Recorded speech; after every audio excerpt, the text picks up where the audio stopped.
بسم اللہ الرحمن الرحیم۔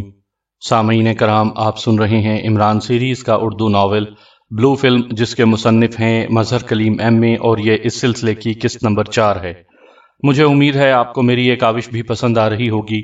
آپ نے اگر ابھی تک میرا چینل کہانی گھر سبسکرائب نہیں کیا تو ابھی میرے چینل کو سبسکرائب کر کے بیل نوٹیفیکیشن آن کر دیجئے تاکہ آنے والی ہر نئی کہانی کی اطلاع بر وقت آپ تک پہنچ سکے۔ صفدر نے رسی کا ایک سرا ایک چٹان کے گرد مضبوطی سے لپیٹا اور دوسرا سرا اپنی کمر کے گرد باندھ کر رسی کو پکڑے کھائی میں اترتا چلا گیا۔ جولیا اور چوہان کھائی کے کنارے پر جھکے اسے نیچے جاتا دیکھ رہے تھے۔ صفدر چٹانوں کے بڑے ہوئے حصوں کا سہارا لیتے ہوئے نیچے اترتا چلا گیا، اور پھر جب اس کی رسی کی لمبائی ختم ہوئی تو ابھی کھائی کی گہرائی اسے نظر نہیں آ رہی تھی۔ اندر گہرا اندھیرا چھایا ہوا تھا، اس لیے وہ زیادہ دور تک نہیں دیکھ سکتا تھا، مگر اس کے باوجود اس نے آنکھیں پھاڑ پھاڑ کر نیچے دیکھنا شروع کر دیا، مگر بے سود۔ ہر چیز اپنی جگہ ساکت تھی۔ صفدر کا دل ڈوب رہا تھا۔ عمران کی موت کا یقین تو اسے پہلے ہی ہو چکا تھا، مگر اب وہ اپنی آنکھوں سے دیکھ رہا تھا کہ اس کھائی میں گرنے کے بعد کسی کا بچ نکلنا ناممکن تھا۔ اچانک اس نے عمران کو آواز دی۔ عمران! صفدر نے پوری قوت سے چیخ کر کہا، اور اس کی آواز کی بازگشت کئی لمحوں تک کھائی میں گونجتی رہی، مگر بے سود۔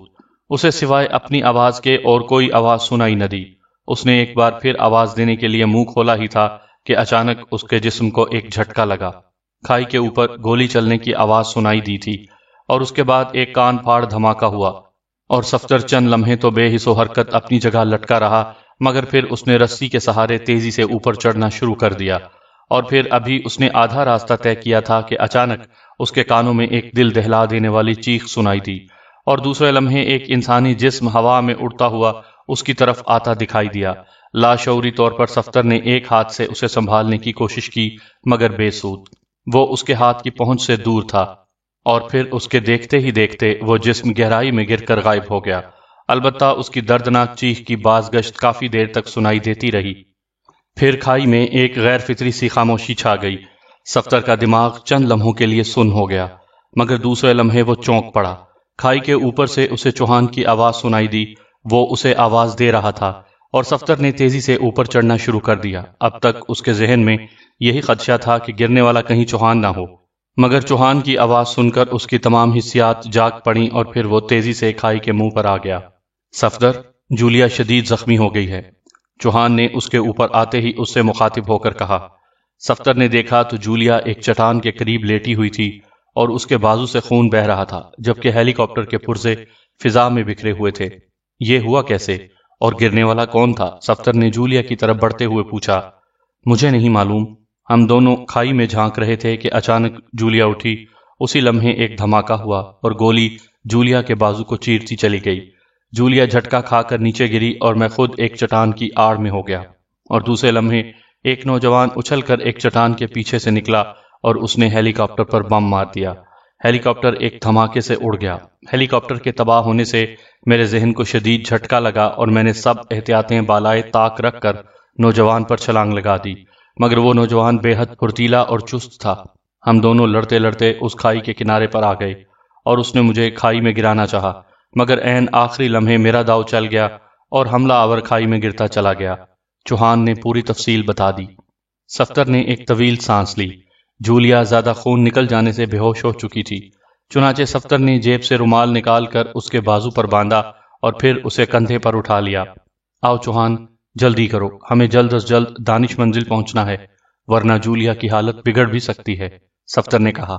مگر عمران، چوہان نے دبے لہجے میں کہا، جو ہونا تھا ہو گیا۔ تم نے حملہ آور کی چیخ کی بازگشت نہیں سنی تھی؟ یہ کھائی ہزاروں فٹ گہری ہے، اور عمران، اب ایک افسانے سے زیادہ کچھ نہیں رہا۔ صفدر نے ایک طویل سانس لیتے ہوئے کہا، اور پھر جولیا کو کندھے پر اٹھائے وہ دونوں تیزی سے چٹانوں کو پھلانگنے لگے۔ ان کی حالت سے یوں محسوس ہو رہا تھا جیسے وہ اپنا سب کچھ لٹا کر واپس جا رہے ہیں۔ عمران لڑکھڑاتے قدموں سے بار میں داخل ہوا۔ اس چھلانگ نے اس کے جسم کے تمام کس بل نکال دیے تھے۔ اس کے بازوؤں میں شدید درد تھا۔ وہ بار کے شمالی حصے کی طرف بڑھا، اور پھر جیسے ہی اس نے راہداری کی طرف مڑنے کی کوشش کی، ایک خوفناک شکل والے نوجوان نے اس کا راستہ روک لیا۔ یہ راستہ پرائیویٹ ہے۔ راستہ روکنے والے نے کرخت لہجے میں عمران سے مخاطب ہو کر کہا۔ تمہارا ہے؟ عمران نے برا سا منہ بناتے ہوئے کہا۔ دیکھو، نوجوان نے گرم ہو کر کچھ کہنا چاہا تھا کہ عمران نے اس کی بات کاٹتے ہوئے کہا، سنو، جیرم سے کہنا کہ پرنس زیرو آیا ہے۔ مجھے یقین ہے کہ وہ میرے استقبال کے لیے خود دوڑا آئے گا۔ عمران کے لہجے میں تھکن نمایاں تھی۔ او، تم باس سے ملنا چاہتے ہو؟ آؤ میرے ساتھ۔ نوجوان کا لہجہ یکدم بدل گیا اور پھر وہ تیزی سے راہداری میں مڑ گیا۔ عمران اس کے پیچھے پیچھے چل رہا تھا۔ راہداری کے اختتام پر ایک دروازے پر پہنچ کر وہ رک گیا۔ اس نے دروازے پر مخصوص انداز میں دستک دی۔ آ جاؤ۔ اندر سے ایک بھاری آواز سنائی دی اور نوجوان عمران کو وہیں رکنے کا اشارہ کر کے اندر داخل ہو گیا، مگر عمران بھلا کہاں رکتا تھا، وہ بھی اس کے پیچھے اندر داخل ہو گیا۔ میں نے تم سے کہا تھا۔ نوجوان نے اسے اندر داخل ہوتے دیکھ کر انتہائی سخت لہجے میں کچھ کہنا چاہا۔ کیا بات ہے؟ کون ہو تم؟ میز کے پیچھے بیٹھے ہوئے نوجوان نے تیز لہجے میں عمران سے مخاطب ہو کر کہا۔ Prince zero. عمران نے اطمینان سے جواب دیا اور پھر ایک کرسی کی طرف بڑھ گیا۔ اوہ پرنس زیرو تم؟ جیرم نے ایک جھٹکے سے اٹھتے ہوئے کہا۔ عمران کو لے آنے والے نوجوان بھی اپنے باس کا فکرہ سن کر چونک پڑا۔ تم جاؤ مارٹن، جیرم نے مارٹن سے مخاطب ہو کر کہا، اور مارٹن تیزی سے مڑ کر کمرے سے باہر نکل آیا۔ پرنس، تم بے حد تھکے ہوئے معلوم ہوتے ہو، جیرم نے ہمدردانہ لہجے میں کہا۔ ہاں واقعی، تم ایسا کرو کہ میک اپ کا سامان اور ایک غنڈوں جیسا لباس کسی تہہ خانے میں پہنچا دو اور مجھے بھی وہاں کا راستہ بتا دو۔ عمران نے تھکے تھکے لہجے میں کہا۔ بہتر، میں ابھی انتظام کرتا ہوں، جیرم نے کہا اور پھر اس کا ہاتھ ریسیور کی طرف بڑھا، مگر اس سے پہلے کہ وہ ریسیور اٹھاتا، ٹیلی فون کی گھنٹی زور زور سے بجنے لگی۔ جیرم نے چونک کر ریسیور اٹھایا۔ یس، جیرم سپیکنگ، جیرم نے گرجدار لہجے میں کہا۔ چند لمحے دوسری طرف سے آنے والی آواز سنتا رہا۔ نہیں، ابھی معلوم نہیں ہو سکا، بہرحال میرے آدمی تلاش کر رہے ہیں، مجھے یقین ہے کہ 2-3 گھنٹوں کے اندر کام ہو جائے گا۔ اس بار جیرم کا لہجہ قدرے نرم تھا۔ پھر دوسری طرف سے کوئی بات سن کر اس نے ایک جھٹکے سے کریڈل دبایا اور نمبر ڈائل کرنے شروع کر دیے۔ جلد ہی رابطہ قائم ہو گیا۔ شوگل، روم نمبر 30 صاف کرا دو اور میک اپ باکس وہاں پہنچا دو، جیرم نے سخت لہجے میں کہا اور پھر اس نے ریسیور رکھ دیا۔ ابھی انتظام ہو جاتا ہے، جیرم نے ریسیور کریڈل پر ڈالتے ہوئے کہا۔ عمران نے کوئی جواب نہ دیا۔ اس نے کرسی سے ٹیک لگا کر آنکھیں بند کر رکھی تھیں۔ عجیب عجیب لوگ اس دنیا میں بستے ہیں پرنس، اچانک جیرم نے عمران سے مخاطب ہو کر کہا۔ عمران نے آنکھیں کھولے بغیر ہنکارا بھرتے ہوئے کہا۔ ایک آدمی صرف اپنے گمشدہ بٹوے کی بازیابی کے لیے 2 لاکھ روپے دینے پر تیار ہے، جیرم نے مسکراتے ہوئے کہا۔ اس کا لہجہ ایسا تھا کہ جیسے وہ اس آدمی کی حماقت پر دل ہی دل میں ہنس رہا ہو سکتا ہے کہ اس کے بٹوے میں 2 لاکھ روپے سے زیادہ رقم ہو۔ عمران نے اسی انداز سے جواب دیتے ہوئے کہا۔ اس کی آنکھیں بدستور بند تھیں۔ یہی تو حیرت انگیز بات ہے، اس آدمی کے کہنے کے مطابق بٹوے میں صرف 10,000 روپے تھے۔ اس کے کہنے کے مطابق بٹوا برآمد ہونے پر وہ 10,000 بھی لینے کو تیار نہیں، جیرم نے کہا۔ اوہ، پھر تو اس بٹوے میں کوئی خاص چیز ہوگی، عمران نے پہلی بار دلچسپی لیتے ہوئے کہا، اور اس نے آنکھیں کھول دیں۔ ہاں، معلوم تو ایسے ہی ہوتا ہے، جیرم نے جواب دیا۔ پھر اس سے پہلے کہ عمران اس کی بات کا جواب دیتا، ٹیلی فون کی گھنٹی ایک بار پھر بجنے لگی۔ جیرم نے ریسیور اٹھا لیا۔ جیرم سپیکنگ، جیرم نے گرجدار لہجے میں کہا۔ باس، اس بٹوے کے متعلق اطلاع دینی ہے۔ بٹوا نکالنے والا جیب کترا مل گیا ہے مگر وہ شدید زخمی ہے۔ اس کے بیان کے مطابق وہ بٹوا نکالنے کے بعد اپنے فلیٹ میں چلا گیا۔ بٹوے میں نوٹوں کے علاوہ ایک فلم بھی تھی جو پلاسٹک کی ایک تھیلی میں بند تھی، چنانچہ وہ اسے لے کر اپنے باس کے پاس پہنچانے کے لیے نکلا۔ راستے میں شازو ہوٹل میں وہ چائے پینے کے لیے رک گیا۔ وہاں اس نے اپنے ایک ساتھی کو اپنی اس واردات کے متعلق بتایا اور فلم بھی بٹوے سے نکال کر دکھائی۔ چائے پینے کے بعد جب وہ ہوٹل سے باہر نکلا تو ایک سنسان راستے پر ایک غیر ملکی نوجوان نے اس پر حملہ کر دیا اور اسے شدید زخمی کر کے بٹوا اس سے چھین لیا۔ غیر ملکی نوجوان نے بٹوے میں سے صرف وہ فلم نکالی اور بٹوا وہیں پھینک کر بھاگ گیا۔ اس نے رقم کو ہاتھ تک نہیں لگایا۔ دوسری طرف سے کہا گیا، اوہ، یہ تو بہت برا ہوا، ہماری اسامی شاید اس فلم کے لیے 2 لاکھ روپے دینے پر تیار تھی، بہرحال وہ بٹوا مجھ تک پہنچا دو، جیرم نے فکر مندانہ لہجے میں کہا اور ریسیور رکھ دیا۔ فلم کا نام سن کر عمران بھی چونک پڑا تھا۔ کیسی فلم؟ عمران نے تیز لہجے میں پوچھا اور جیرم نے سب بات بتا دی۔ اوہ، عمران نے یکدم کرسی سے اٹھتے ہوئے کہا۔ اس کی ساری تھکن جیسے ایک لمحے میں کافور ہو گئی تھی۔ کیا آپ اس فلم کے بارے میں کچھ جانتے ہیں؟ جیرم نے حیران ہوتے ہوئے کہا۔ وہ جیب کترا کہاں رہتا ہے؟ مجھے فوراً اس کے پاس لے چلو، عمران نے تیز لہجے میں کہا۔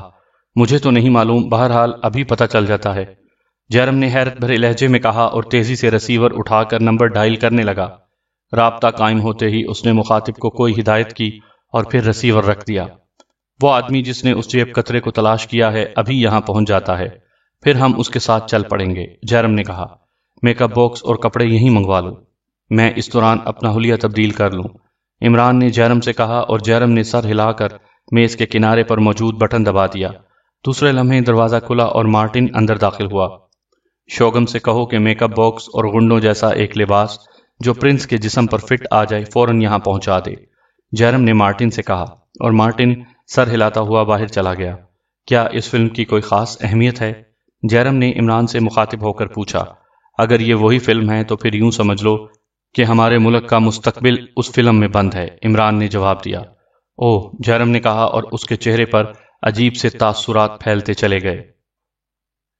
پورے کمرے میں پھیلی ہوئی وسیع و عریض میز کے پیچھے ایک ادھیڑ عمر شخص بیٹھا ہوا تھا۔ میز کی سطح پر مختلف رنگوں اور ڈیزائنوں کے لاتعداد بٹن پھیلے ہوئے تھے۔ یوں لگتا تھا جیسے یہ میز کسی بہت بڑے پروجیکٹ کا آپریشن کنٹرول ہو۔ ادھیڑ عمر کے چہرے پر پھیلی ہوئی بے شمار شکنیں اس بات کا واضح ثبوت تھیں کہ اس نے اپنی زندگی میں بے شمار نشیب و فراز دیکھے ہیں۔ اس کے مقابل دیوار پر ایک کافی بڑی اور چوڑی سکرین موجود تھی اور سکرین کے اوپر ایک مائکرو فون فٹ تھا۔ ادھیڑ عمر شخص نے میز پر موجود لاتعداد بٹنوں میں سے ایک بٹن دبایا تو سکرین روشن ہو گئی اور اس میں ایک نوجوان کا چہرہ ابھر آیا۔ اولڈ فاکس سپیکنگ، نمبر 3 بلو فلم کے متعلق کوئی رپورٹ؟ ادھیڑ عمر نے سخت لہجے میں کہا۔ یس باس، بلو فلم بحفاظت ہیڈ کوارٹر پہنچ چکی ہے، دوسری طرف سے جواب ملا۔ اوکے، یہ مشن تو ختم ہوا، چیف نے کہا اور بٹن آف کر دیا۔ چند لمحوں بعد اس نے ایک اور بٹن دبایا تو ایک اور چہرہ سکرین پر نمودار ہو گیا۔ مائٹی، ریڈ سٹار کی کیا سرگرمیاں ہیں؟ وہ بھی بلو فلم میں دلچسپی لے رہے تھے، چیف نے پوچھا۔ باس، ابھی رپورٹ ملی ہے کہ ریڈ سٹار اپنے سفارت خانے جا رہا تھا کہ پاشا کالونی میں ایک بڑھیا اس کی کار کے نیچے آ گئی۔ حادثہ تو نہیں ہوا مگر اسے پریشانی ضرور ہوئی، مائٹی نے جواب دیا۔ مائٹی، تمہیں کتنی بار کہا ہے کہ میں بے حد مصروف ہوں، اس لیے فضولیات میں وقت ضائع مت کیا کرو، باس نے انتہائی تلخ لہجے میں کہا۔ سوری باس۔ بہرحال ریڈ سٹار سفارت خانے گیا مگر فوراً ہی وہاں سے واپس آ گیا۔ اب اس کا نمبر 2 پورے شہر کے جیب کتروں کو پاگلوں کی طرح ٹٹولتا پھر رہا ہے، اور انہوں نے اس سلسلے میں یہاں کے مشہور مجرم جیرم کی خدمات حاصل کی ہیں، مائٹی نے حسب عادت تفصیل بتاتے ہوئے کہا۔ مگر کیوں؟ چیف نے الجھے ہوئے لہجے میں پوچھا۔ یہی معلوم ہوا ہے کہ ریڈ سٹار کا بٹوا اس حادثے کے دوران نکل گیا ہے اور نمبر 2 وہ بٹوا حاصل کرنا چاہتا ہے۔ اس سلسلے میں انہوں نے جیرم کو 2 لاکھ روپے کی آفر کی ہے، مائٹی نے جواب دیا۔ ریڈ سٹار بٹوا حاصل کرنا چاہتا ہے اور 2 لاکھ کی آفر، کچھ بات سمجھ میں نہیں آئی، باس نے کچھ سوچتے ہوئے کہا۔ اس کی آنکھوں میں الجھن کے تاثرات نمایاں تھے۔ اسی بات پر تو میں چونکا تھا باس، چنانچہ میں نے اپنے طور پر تحقیقات کی تو پتہ چلا کہ اس بٹوے میں کوئی فلم تھی جسے وہ اپنے سفارت خانے پہنچانے جا رہا تھا، مارٹن نے کہا، اور باس اس کی بات سن کر بے اختیار اچھل پڑا۔ فلم؟ تمہیں کیسے معلوم ہوا؟ جلد ہی تفصیل بتاؤ، باس کے لہجے میں گھبراہٹ نمایاں تھی۔ باس، میں نے سفارت خانے کے ایک آدمی کو کانٹیکٹ کیا ہے، وہ میرا آدمی ہے، اس نے سفیر کے کمرے میں ڈائنا فون لگایا ہوا ہے، اس سے معلوم ہوا ہے کہ فلم کا چکر ہے، مائٹی نے تفصیل بتاتے ہوئے کہا۔ اوہ، فلم؟ یہ کیسے ہو سکتا ہے؟ ایسا ناممکن ہے، باس کا چہرہ یکدم تاریک ہو گیا۔ میں سمجھا نہیں باس، مائٹی نے الجھے ہوئے لہجے میں جواب دیا۔ مائٹی، تم فوراً جیرم سے کانٹیکٹ کرو اور اس بٹوے کے لیے 10 لاکھ روپے کی آفر کر دو، اور اپنے طور پر بھی اس بٹوے کو حاصل کرنے کی کوشش کرو، ہر قیمت پر۔ اپنے سیکشن کے تمام لوگوں کو ایکشن میں لے آؤ، باس نے اسے ہدایات دیتے ہوئے کہا۔ اوکے باس، مائٹی نے جواب دیا اور باس نے بٹن آف کر دیا۔ تو کیا عمران ٹھیک کہہ رہا تھا؟ جو فلم ہم نے حاصل کی ہے وہ جعلی تھی، باس نے بڑبڑاتے ہوئے کہا۔ وہ چند لمحے سوچتا رہا، پھر اس نے ایک سرخ رنگ کا بٹن دبا دیا۔ بٹن دبتے ہی مائک سے ایسی آوازیں نکلی جیسے 2 درندے آپس میں لڑ پڑے ہوں۔ چند لمحوں بعد ان پر ایک بھاری مردانہ آواز چھاتی چلی گئی۔ Headquarter speaking, over, old fox from this end, over, boss نے قدرے مودبانہ لہجے میں کہا۔ یس، رپورٹ، اوور، دوسری طرف سے کہا گیا۔ بلو فلم کو چیک کیا جائے، یہاں کچھ ایسے حالات پیدا ہو گئے ہیں کہ مجھے شک پڑ گیا ہے کہ کہیں ہیڈ کوارٹر پہنچنے والی فلم جعلی نہ ہو۔ اوور۔ اولڈ فاکس نے کہا، اوہ اگر ایسی بات ہے تو میں تھوڑی دیر بعد تمہیں کال کروں گا۔ اوور اینڈ آل، دوسری طرف سے کہا گیا اور اس کے ساتھ ہی آواز آنی بند ہو گئی۔ اولڈ فاکس نے ایک طویل سانس لیتے ہوئے بٹن آف کر دیا۔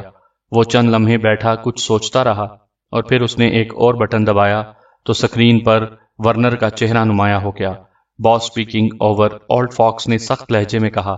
یس باس، ورنر سپیکنگ اوور۔ دوسری طرف سے ورنر کی آواز سنائی دی۔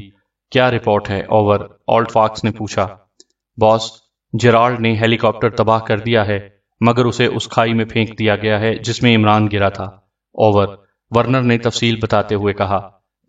اس کا مطلب ہے کہ ابھی پوائنٹ کو خطرہ بدستور ہے۔ اوور، باس نے کچھ سوچتے ہوئے کہا۔ نمبر 3 آن ہے باس۔ اوور، ورنر نے جواب دیا۔ جیکال کہاں ہے؟ اوور، باس نے چند لمحوں کے توقف کے بعد پوچھا۔ پوائنٹ پر موجود ہے باس، تہہ خانے میں آرام کر رہا ہے۔ اوور، ورنر نے جواب دیا۔ اسے وہیں روکنا، بلو فلم مشکوک ہو چکی ہے، اصل شاید ریڈ سٹار کے پاس پہنچ چکی ہے، عمران صحیح کہہ رہا تھا۔ اوور، باس نے کہا۔ او مگر کیسے باس؟ آپ نے تو اسے چیک کر لیا تھا۔ اوور، ورنر نے تعجب آمیز لہجے میں کہا۔ ہاں چیک تو کیا تھا، مگر حالات ایسے پیدا ہو گئے ہیں کہ وہ مشکوک ہو گئی ہے۔ ہیڈ کوارٹر سے رپورٹ آنے کے بعد صحیح علم ہوگا۔ تم میری دوسری کال تک جیکال کو وہیں روکے رکھنا۔ اوور، باس نے کہا۔ اوکے باس۔ اوور، ورنر نے سر ہلاتے ہوئے کہا۔ اوور اینڈ آل، باس نے بٹن آف کرتے ہوئے کہا اور عین اسی لمحے سکرین تاریک ہو کر ایک بار پھر روشن ہو گئی۔ سکرین پر مائٹی کا چہرہ ابھر آیا، جوش سے اس کی آنکھیں چمک رہی تھیں۔ باس، مائٹی سپیکنگ۔ مائٹی کی آواز کمرے میں گونج اٹھی۔ یس مائٹی، کیا رپورٹ ہے؟ اوور، اولڈ فاکس نے پوچھا۔ باس، اس جیب کترے کا پتہ چل گیا ہے، مگر فلم نہیں مل سکی، کسی نے اسے زخمی کر کے بٹوا چھین لیا ہے اور فلم نکال کر بٹوا پھینک گیا ہے۔ اوور، مائٹی نے رپورٹ دیتے ہوئے کہا۔ کیا وہ جیرم کا آدمی تھا؟ اوور، باس نے چونکتے ہوئے پوچھا۔ نہیں باس، جیرم کو بھی اس کے آدمی نے ناکامی کی اطلاع دی ہے اور نہ ہی وہ ریڈ سٹار کا آدمی ہے، اس کے متعلق میں بھی تحقیق کر چکا ہوں۔ اوور، مائٹی نے جواب دیا۔ تو پھر آخر وہ کون تھا اور اسے اس فلم سے کیا دلچسپی تھی؟ اوور، باس نے الجھے ہوئے لہجے میں کہا۔ میرے سیکشن کے آدمی اسے تلاش کر رہے ہیں باس، مجھے امید ہے کہ ہم جلد ہی اسے پا لیں گے۔ اوور، مائٹی نے جواب دیا۔ اوکے، اسے ہر قیمت پر تلاش کرو، ہمیں وہ فلم چاہیے، اس کے لیے چاہے تمہیں پورے شہر کو کیوں نہ قتل کرنا پڑے۔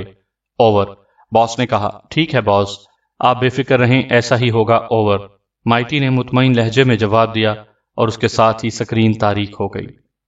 اولڈ فاکس کے چہرے پر موجود شکنوں میں کچھ اور اضافہ ہو گیا۔ اب تک تو وہ مطمئن تھا کہ اس نے اپنا مشن پورا کر لیا ہے، مگر ہوا کیا کہ اس کا ایک پوائنٹ بھی سیکرٹ سروس کی نظروں میں آ گیا۔ ایک بہترین کارکن جیرالڈ بھی جان سے ہاتھ دھو بیٹھا، اور ساتھ یہ کہ وہ ہیڈ کوارٹر جعلی فلم بھیج بیٹھا۔ وہ سوچ رہا تھا کہ ہیڈ کوارٹر میں اس کی پوزیشن بہت خراب ہو جائے گی، اور یہ پوزیشن صرف اسی صورت میں بحال ہو سکتی ہے کہ ہیڈ کوارٹر سے رپورٹ آنے سے پہلے وہ اصل فلم حاصل کر لے۔ مگر دوسرے لمحے کمرے میں تیز سیٹی کی آواز گونجی اور اس کے ساتھ ہی ایک بھاری آواز سنائی دی۔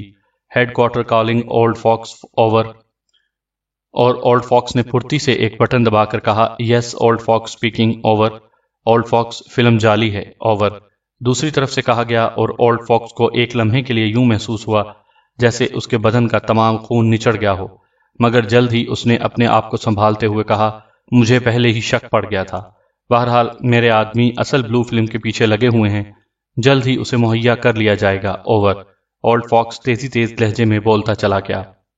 اولڈ فاکس، تمہارا ریکارڈ ہیڈ کوارٹر میں ابھی تک بہت اچھا ہے، مگر اس واقعہ نے تمہاری پوزیشن خراب کر دی ہے، اس لیے اس سے قبل کہ ہیڈ کوارٹر کسی اور نتیجے تک پہنچے، اصل بلو فلم ہیڈ کوارٹر کو مہیا ہو جانی چاہیے۔ اوور، بھاری آواز میں کہا گیا، لہجہ بے حد تلخ اور سخت تھا۔ ایسا ہی ہوگا، آپ بے فکر رہیں۔ اوور، اولڈ فاکس نے جواب دیا۔ اوور اینڈ آل، دوسری طرف سے کہا گیا اور اس کے ساتھ ہی کمرے میں خاموشی چھا گئی۔ اولڈ فاکس نے بڑے ڈھیلے انداز میں بٹن آف کر دیا۔ ریڈ سٹار کی آنکھیں باہر نکلی ہوئی تھیں، چہرے پر شدید جھنجھلاہٹ کے آثار تھے۔ وہ چھوٹے سے کمرے میں یوں تیزی سے ٹہل رہا تھا جیسے بھوکا شیر کسی پنجرے میں بند ہو۔ وہ بار بار اپنے دونوں ہاتھوں کی مٹھیاں کھولتا اور بند کرتا، ہونٹوں کو دانتوں سے کاٹتا۔ لمحہ بہ لمحہ اس کی حالت خراب ہوتی چلی جا رہی تھی۔ یوں لگتا تھا جیسے چند لمحوں بعد وہ اپنا دماغی توازن کھو بیٹھے گا۔ پھر اس نے ایک جھٹکے سے میز پر پڑے ہوئے ٹیلی فون کا ریسیور اٹھایا اور تیزی سے نمبر ڈائل کرنے لگا۔ چند لمحوں بعد ہی دوسری طرف سے کسی نے ریسیور اٹھا لیا۔ یس، جیرم سپیکنگ۔ دوسری طرف سے ایک گرجدار آواز سنائی دی۔ ریڈ سٹار، بٹوے کے متعلق کیا رپورٹ ہے؟ ریڈ سٹار نے انتہائی جھنجھلائے ہوئے لہجے میں جواب دیا۔ ابھی کچھ معلوم نہیں ہو سکا، میرے آدمی تلاش کر رہے ہیں، مجھے یقین ہے کہ 2-3 گھنٹوں کے اندر کام ہو جائے گا۔ اس بار دوسری طرف سے لہجہ قدرے نرم تھا۔ دیکھو جیرم، جتنی جلدی ممکن ہو سکے بٹوا تلاش کرو، اب میں مزید انتظار نہیں کر سکتا، سمجھے؟ ریڈ سٹار نے ناکامی کی خبر سن کر اور زیادہ جھنجھلا کر کہا، اور پھر اس نے ایک جھٹکے سے ریسیور کریڈل پر پھینک دیا۔ ریڈ سٹار کی آنکھوں میں الجھن کے شدید تاثرات نمایاں ہو گئے۔ دوسرے لمحے وہ چونک پڑا۔ کمرے میں تیز سیٹی کی آواز گونج اٹھی تھی۔ اس نے میز پر پڑے ہوئے ایک چھوٹے سے ڈبے پر موجود سرخ رنگ کا بٹن دبایا اور دوسرے لمحے کمرے میں ایک بھاری آواز گونج اٹھی۔ Number 3 speaking from this end, over. Yes, Red Star speaking, over. Red Star کے چہرے پر تحیر کے آثار نمایاں تھے، کیونکہ نمبر 3 کا سیکشن موجودہ مشن سے ہٹ کر تھا۔ اس کا مشن صرف ملک کی سیاست کے متعلق رپورٹیں مہیا کرنا تھا، اور اس کے سیکشن کی رپورٹیں ایک پروگرام کے تحت کوڈ میں ہیڈ کوارٹر پہنچ جاتی تھیں۔ اس لیے نمبر 3 کو براہ راست کانٹیکٹ کرنے کی ضرورت کم ہی پڑتی تھی۔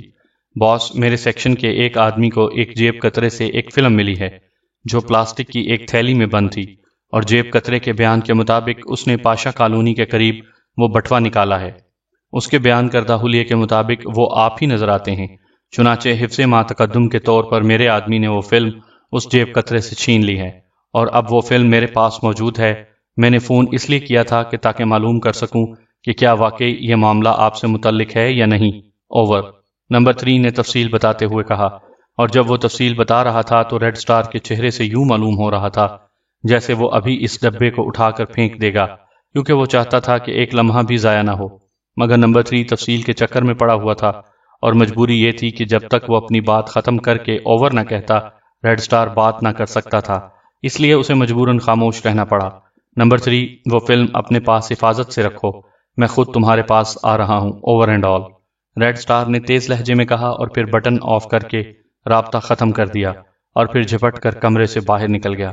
چند لمحوں بعد اس کی کار انتہائی تیز رفتاری سے سڑکوں پر دوڑتی شہر کی شمالی جانب واقع گلستان کالونی کی طرف بڑھتی چلی جا رہی تھی، جہاں نمبر 3 کا ہیڈ کوارٹر تھا۔ اولڈ فاکس نے تیزی سے بٹن دبایا تو سامنے دیوار پر موجود سکرین روشن ہو گئی، اور مائٹی کا چہرہ سکرین پر نمودار ہو گیا۔ باس، فلم کا سراغ مل گیا ہے۔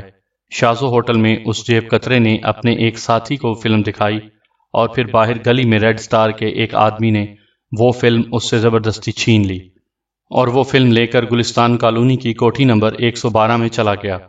مجھے ابھی اطلاع ملی ہے، ہمارے سیکشن 020 کا آدمی ریڈ سٹار کے اس آدمی کا تعاقب کر رہا تھا، اس نے بتایا ہے۔ مائٹی نے تفصیل بتاتے ہوئے کہا، ویری گڈ، تم ایسا کرو کہ سیکشن 2 کے 10 آدمی فوری طور پر اس کوٹھی پر تعینات کر دو، اور خود بھی وہیں پہنچ جاؤ، میں خود آ رہا ہوں، اس کے بعد آئندہ پروگرام بتائیں گے، اولڈ فاکس نے مسرت بھرے لہجے میں جواب دیتے ہوئے کہا۔ مگر باس، آپ کو آنے کی کیا ضرورت ہے؟ مائٹی نے حیرت بھرے لہجے میں جواب دیتے ہوئے کہا، کیونکہ اولڈ فاکس نے پہلی بار فیلڈ میں خود آنے کی بات کی تھی۔ نہیں مائٹی، اس آپریشن کو میں خود کنٹرول کروں گا، میں نہیں چاہتا کہ کسی بھی مرحلے پر ناکامی کا سامنا کرنا پڑے، اولڈ فاکس نے جواب دیا۔ ناکامی کا سوال ہی پیدا نہیں ہوتا باس، فلم اس کوٹھی میں موجود ہے، ہم اسے حاصل کر لیں گے۔ اس سے قبل بھی ہم ایسے کئی آپریشن کر چکے ہیں، اور یہ تو ویسے بھی معمولی سی بات ہے، مائٹی نے اعتماد سے پر لہجے میں جواب دیا۔ نہیں مائٹی، جو میں نے کہا وہی کرو، مزید وقت ضائع مت کرو، ایک ایک لمحہ قیمتی ہے۔ اگر فلم اس بار ہمارے ہاتھ سے نکل گئی تو بہت برا ہوگا۔ ہم نے ہر قیمت پر یہ فلم حاصل کرنی ہے، ہر قیمت پر، اولڈ فاکس نے سخت لہجے میں جواب دیا، اور اس کے ساتھ ہی اس نے بٹن آف کر دیا، اور دیوار پر لگی ہوئی سکرین بھی تاریک ہو گئی۔ اولڈ فاکس نے میز پر لگے ہوئے بے شمار بٹنوں میں سے ایک اور بٹن دبایا تو سکرین دوبارہ روشن ہو گئی، اور اس پر ایک بڑی بڑی مونچھوں والے نوجوان کا چہرہ ابھر آیا۔ نمبر 16، گلستان کالونی کی کوٹھی نمبر 112 پر ہیلی کاپٹر لے کر پہنچ جاؤ، میں کسی بھی وقت کاشن دے کر کوئی بھی مدد لے سکتا ہوں، کوڈ فلم ہوگا، اولڈ فاکس نے سخت اور تحقمانہ لہجے میں کہا۔ یس باس، اور کوئی حکم؟ نوجوان نے باوقار لہجے میں پوچھا۔ تمام کام انتہائی ہوشیاری سے ہونا چاہیے، ایمرجنسی معاملہ ہے۔ اولڈ فاکس نے کہا، اور پھر اس نے بٹن آف کر دیا۔ پھر وہ تیزی سے اٹھا اور کمرے سے ملحقہ ڈریسنگ روم میں گھستا چلا گیا۔ چند لمحوں بعد جب وہ باہر آیا تو اس نے سیاہ سوٹ پہن رکھا تھا اور چہرے پر سرخ رنگ کا نقاب تھا۔ پھر وہ تیزی سے کمرے سے باہر آیا اور چند لمحوں بعد سیاہ رنگ کی لیموزین کار انتہائی تیز رفتاری سے گلستان کالونی کی طرف بڑھی چلی جا رہی تھی۔ دانش منزل کے میٹنگ ہال میں سوائے جولیا کے باقی تمام ممبرز موجود تھے۔ X2 نے ہنگامی بنیادوں پر انہیں کال کیا تھا۔ صفدر اور چوہان نے دانش منزل آ کر X2 کو تمام واقعے کی رپورٹ کی تھی اور جولیا کو فوری طور پر سیکرٹ سروس کے مخصوص ہسپتال میں بھیج دیا گیا، اور پھر X2 کے حکم پر تمام ممبرز میٹنگ ہال میں اکٹھے ہو گئے تھے اور انہیں X2 کی طرف سے ہدایت کا انتظار تھا، مگر سب کے چہرے بری طرح لٹکے ہوئے تھے کیونکہ صفدر اور چوہان نے انہیں عمران کی موت کے بارے میں بتا دیا تھا۔ حتیٰ کہ تنویر کے چہرے پر بھی اداسی طاری تھی اور وہ یوں گمسم تھا جیسے اس کے کوئی عزیز ترین شے اس کے ہاتھ سے نکل گئی ہو۔ تنویر، تمہیں تو خوش ہونا چاہیے، تمہارا سب سے بڑا رقیب اس دنیا سے چلا گیا ہے۔ نعمانی سے نہ رہا گیا تو اس نے انتہائی طنزیہ لہجے میں تنویر سے مخاطب ہو کر کہا، نہیں نعمانی، مجھے عمران کی اس اچانک موت سے شدید صدمہ پہنچا ہے۔ یہ بات درست ہے کہ اس کی زندگی میں اسے اپنا سب سے بڑا دشمن سمجھتا تھا، مگر اب جب کہ مجھے اس کی موت کا یقین ہو گیا ہے تو مجھے یوں محسوس ہو رہا ہے جیسے وہ میرا سب سے بڑا دوست ہو۔ تنویر نے بڑے افسردہ لہجے میں جواب دیتے ہوئے کہا، یہ مگرمچھ کے آنسو ہیں۔ اب جب کہ تمہیں یقین ہو گیا ہے کہ عمران مر چکا ہے تو تم خواہ ہمدردی حاصل کرنے کی خاطر یہ ڈھونگ رچا رہے ہو، نعمانی نے جھنجھلائے ہوئے لہجے میں جواب دیا۔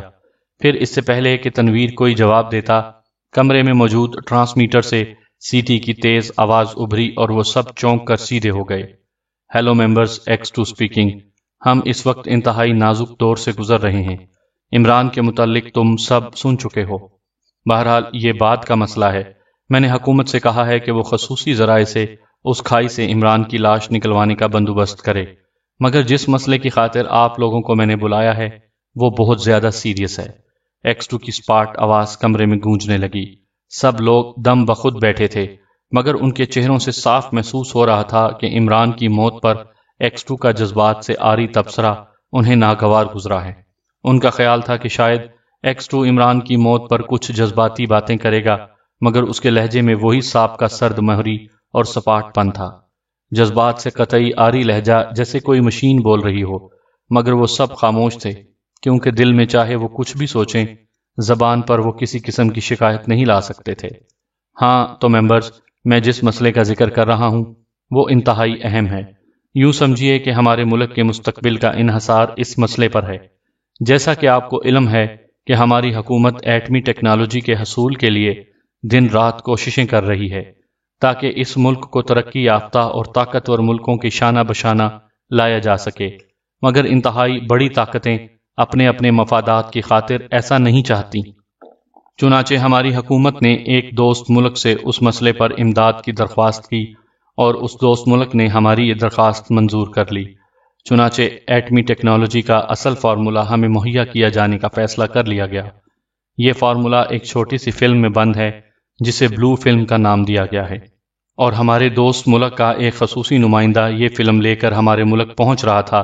اس مشن کو بالکل خفیہ اور سادہ رکھنے کے لیے یہ فیصلہ کیا گیا کہ اس نمائندے کی حفاظت اور استقبال کے لیے کوئی حرکت نہیں کی جائے گی، اور وہ بالکل عام مسافروں کی طرح آئے گا تاکہ ملک میں موجود غیر ملکی جاسوس چونک کر اس کے پیچھے نہ لگ جائیں۔ مگر ہماری بدقسمتی کہ اس خصوصی نمائندہ کو ہوائی اڈے پر اترتے ہی قتل کر دیا گیا اور وہ فلم غائب ہو گئی۔